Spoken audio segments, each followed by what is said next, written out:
Uh-oh, just got to reveal before we came on the show. I don't know where to start now. We're back on the show, and we've got Veronica Hislop joining us here, and great to see you.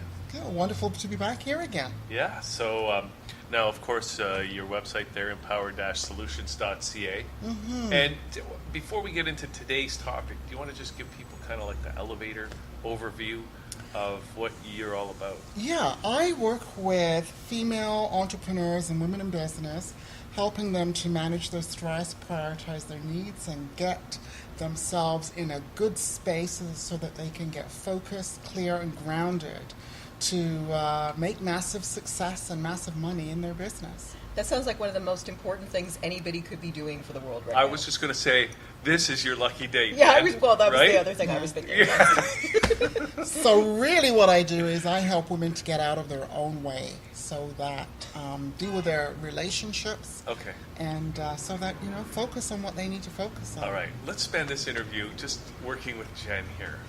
I'd love to see her get out of her own way. My roommate actually said to me yesterday, things will be better when you learn to get out of your own way. Seriously? Like, seriously, yesterday. See, this is a miracle yes. right here. Yes. Okay. Can you fix her in 20 minutes? No, she can fix herself, but I'm happy to guide and hold her hand and cheerlead her when she gets it right. Okay. Yeah. And can guys apply this too? Oh, absolutely. Like, whatever you're telling her, I can apply it as well? Absolutely. Okay. So where do we begin? Well, I want to talk about imposter syndrome. Imposter syndrome. Yes. I recently have been thinking about imposter syndrome myself, so let's dive into it. The reason why I'm talking about it is because I put together a course on it, which I will be launching, well, I guess July. That's next week, right? Oh, boy. So, Yeah. launching sooner than later. But imposter syndrome, I think, is something that's very common to anybody in business, anybody who's an entrepreneur, anybody in business. I think it's all about your mindset and how you're feeling about yourself on the inside and what you project to the world on the outside. Right. And Jen, what was your comment that you made just before we came on? When you said either you think you've got imposter syndrome, either I've got it or I suffer. Either I suffer from it or suffer because of it. Okay. Yeah. So it really is, do you struggle with self-doubt? Do you question your abilities?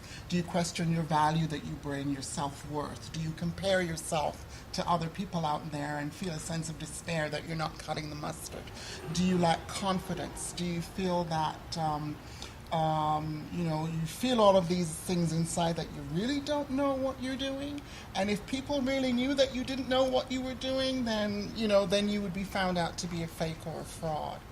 And so I think a lot of people kind of struggle with that. Yeah.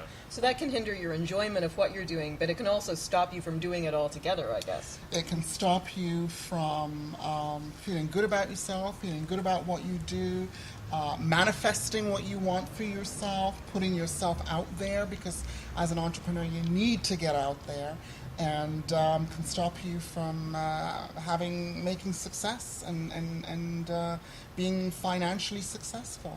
It can get in the way of you, how you show up. Well, what got me talking about it yesterday was watching something where there was a guy talking about something as an expert and just obviously, to me, believed in himself so fully and was doing something that most people would consider a total waste of time if it wasn't being said with such confidence. And I just turned to my roommate and I said, how does he get the nerve to believe that he deserves to do what he wants to do with his life?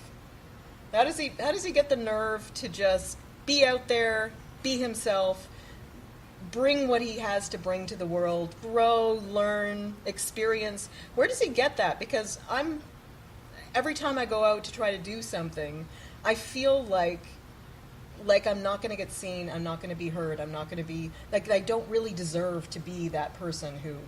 That's imposter syndrome. So it's all on the inside before you show up out there. You've got to do the work on you, you've got to do the inside work. They say 70 to 80% of being an entrepreneur is your mindset. The rest is the talent and luck. So you really have to do the work on yourself in terms of your confidence, your belief, in terms of your passion, your values. All of that has to be in alignment for you to be successful out there. But already that helps, because that means that instead of thinking it's like 90% luck, like I've always thought, far more of it is in my court than I thought. Absolutely, and the mind and the heart all have to be in alignment, and working together and working on your behalf, and then manifesting it. Things come up to support you. Things come up to help you, all because you believe in yourself and you believe in your worth and the value that you have to offer the world. I mean, the man that you're talking about yesterday, yeah, he believes in the value of what he has to offer, and that's what makes him so confident. Right. So, is there any magic bullets? That's what we're looking for. And do you have them in your pocket? You got pills? Yeah. Hey, life is work. You've got to do the work. You got to do the work, baby. You got to do the work. All right. And if it means working on yourself, but I think working on yourself, and it's fun. It can be fun. Okay, well, that's good to hear. I said can be. Who doesn't want to have fun? It can be. You can do it in a way that, you uncover something and you think, oh my God, I didn't know that I was doing that. All right. So now the course that you're going to be offering, how long is it? Like, how many sessions, or like? It's an online course, and it's modules. I've done it in terms of modules. It's 4 modules. The first one is, let me see if I get it right. That's the last one. Know your history, let go of the mystery is one of the modules. Your stinking thinking is another one. Arise, get wise is another one. And for some strange reason, I can't remember the name of the first module. But anyways, 4 modules with 3 lessons and exercises for you to kind of help you to put some of the theory together. It's lectures, but as I said, there's also exercises, and just a really neat way for you to kind of. None of it's new stuff, okay, but it's the way that it's packaged and the way that it's put together that will help people, I think, to really get a clear understanding of what they need to do and how they need to move forward with this issue. Right. So first of all, I mean, part of the, I think we've already made some significant progress in this interview for people out there watching, in that the sense that we've defined this problem, we put a label on it, we called it imposter syndrome. Jen has self-diagnosed herself, as have I. And me. And myself. I mean, I did it before, too, because I was seriously talking about this imposter syndrome not too long ago. It's just another strange synchronicity around that channel. Okay, so people watching this can probably, check that little box. Am I have imposter syndrome? They already know. I'll tell you a little bit of history on it. Yeah, please. This is not a new topic. First diagnosed in the 70s, and it was more around women in the area of academia. They were new in getting into the universities, and they were kind of, struggling with who they were. No role models. You got that. And then it kind of moved into minority students who were now being let into universities and so forth. And when they were doing the tests, they were not showing up. They were not doing as well on the tests in comparison to the rest of the other students. And so they kind of diagnosed it was imposter syndrome, did some work with them. And there was some shifts there. But nowadays, it's very common. Celebrities like Don Cheadle, Tina Fey, Mike Myers, Jennifer Lopez. Mike Myers? Yeah. Dr. Evil? Jennifer Lopez sold $70 million worth of records, and she still questioned her ability to be able to sell and make music. Right. Well, why make millions when you can make Trillions. billions? Yeah. So it is really very common all across the board. Even Albert Einstein, when he got his Nobel Prize, talked about he thought of himself as a swindler. Well, he probably is. Yeah, he never found the grand unified theory. I mean, that really would have. Well, now we find out the whole universe is electric. All gravity doesn't even exist. He failed kindergarten. It's interesting though, because I think I don't know if it's true, but the impression that William Shatner gives is that he has never suffered from imposter syndrome. I think he's right. What? But in his he did an album with Ben Folds, and one of the songs is, I think it's called "I Haven't Felt It Yet," because it's every time somebody asks him when he knew he was famous, when he knew he'd succeeded, and he says, "I still haven't felt that. Yeah. There's still more to do." So I think for him, it's much more like he's so restless that he constantly wants to do something more, Well, the good thing about Bill Shatner is he doesn't take himself too seriously. which is really good. Thank goodness. Yeah. And neither do we. But I think that's a really good philosophy to live by. Yeah. So I guess maybe he's got like sort of a healthy level of imposter syndrome then. So he doesn't get to the point where he believes he's Kanye West, but he's Or still Dr. Spock. yeah. Mr. Spock. Mr. Spock. Oh, I no, didn't no, spend Doc- 6 years in evil medical school to be called Mister. No, but Dr. Spock raised me, so Oh, he did. yeah. Did he really have pointy No, ears? no. Dr. Spock had the books about child That's care right. that all the parents read. Was he a going into- Vulcan? He was not. He wasn't even vegan. Well, he had vulcanized ideas. That's true. Okay.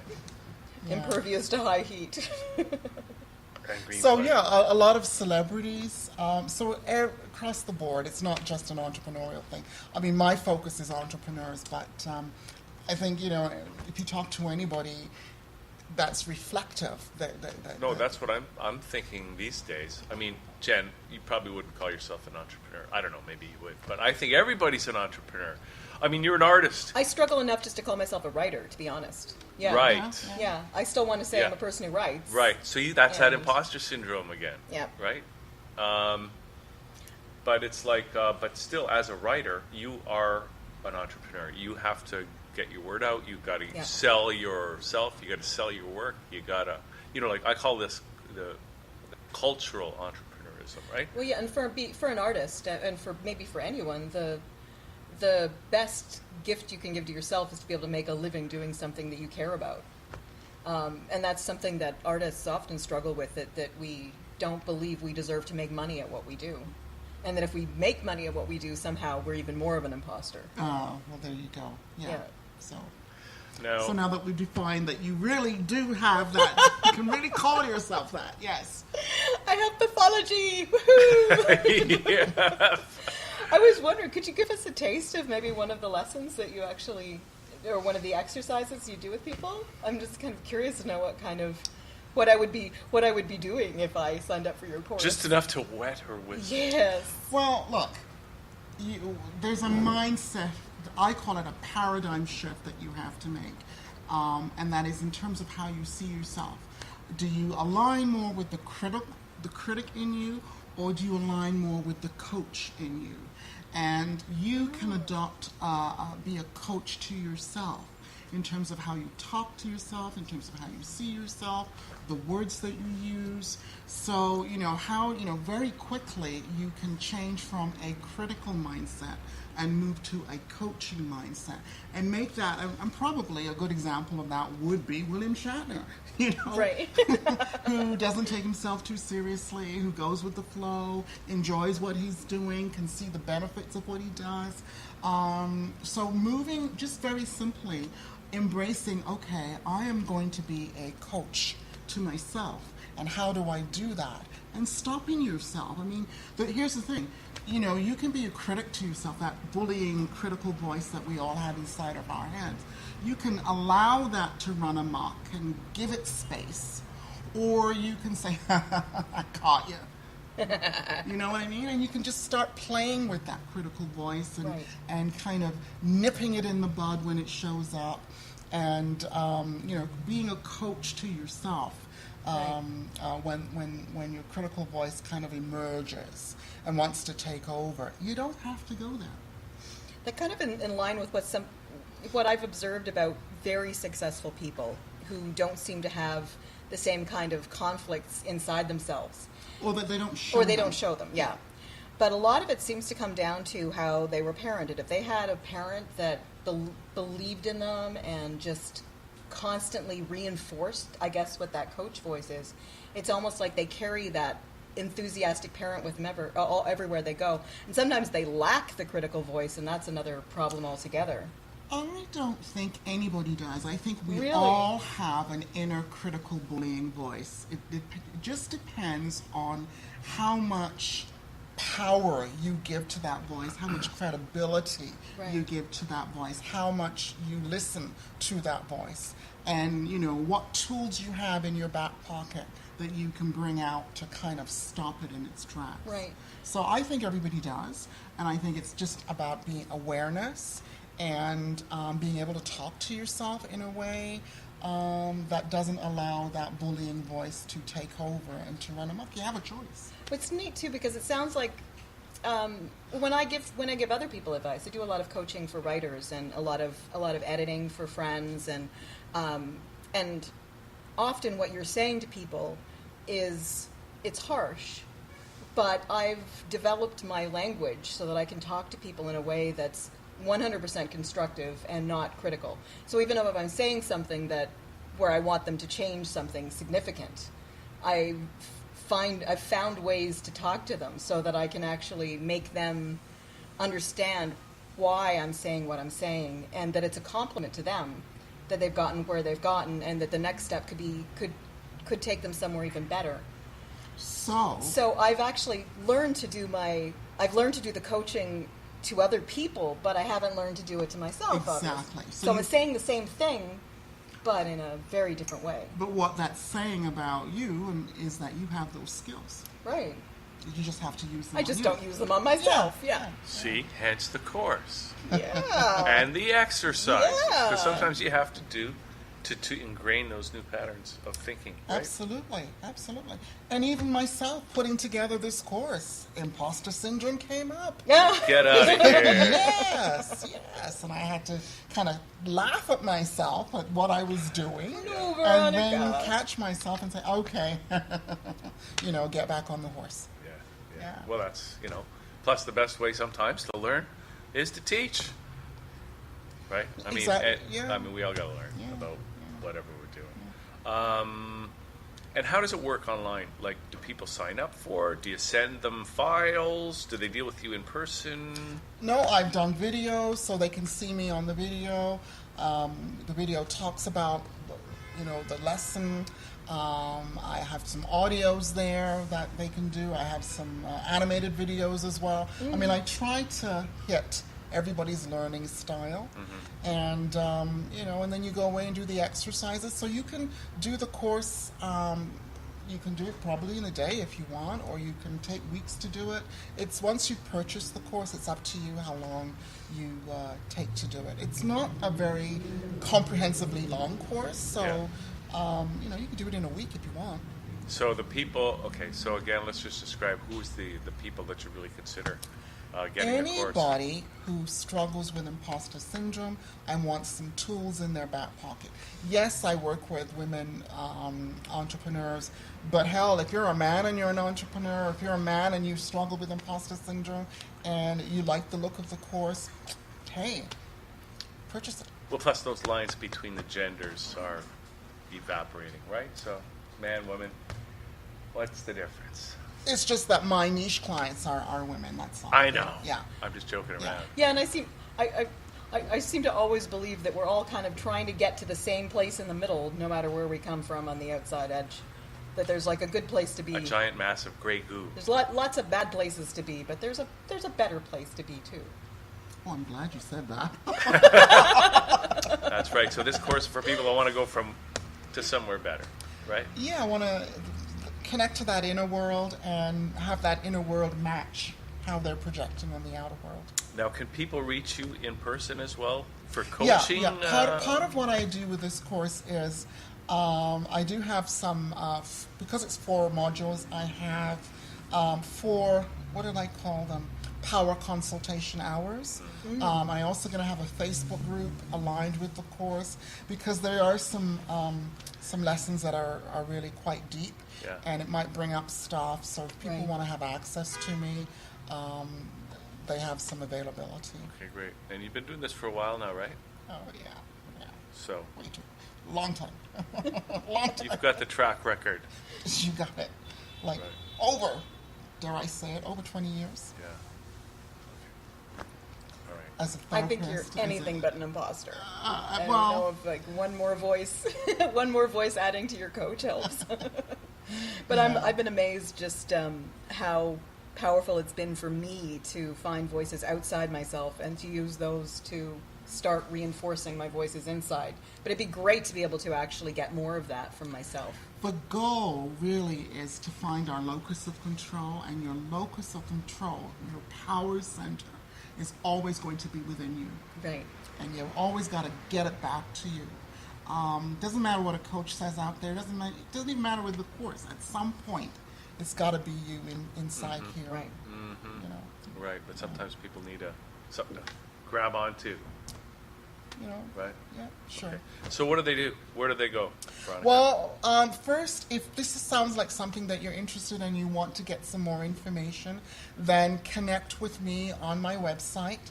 You can go on Powered Solutions and you can jot me an email, and we'll get you on the list so that when the course is actually launched, we can get you the information, and you will get a pre-launch price. Okay, so this is Ooh. empowered-solutions.ca. www. That's my Yeah. my And website. she can empower you with a discount right now too, which Yes. is awesome. Right, but people could be watching this in the future. Yeah. We're time shifting, That is true. Yeah, it's So, our own way of time traveling. Yeah. so check it out. Okay, Veronica, that was That's great. it. That's it. Short and sweet. Yeah, When I was here the last time, didn't you have me on for longer? I can't remember. Yeah, it was. I felt like it was a long time. Did Well, he we- get you talking about conspiracy theories though? Because he can do that for hours. But thank you so much for having me, and I will be back next month. We'll give you more information on this course, and we'll talk more about imposter syndrome. Awesome. Great. Okay, Wonderful. Thank you. Thank you. Amazing. Okay. All right, we're taking a little break. We got more coming up. It's liquidlaunch.channel.com. We'll be right back.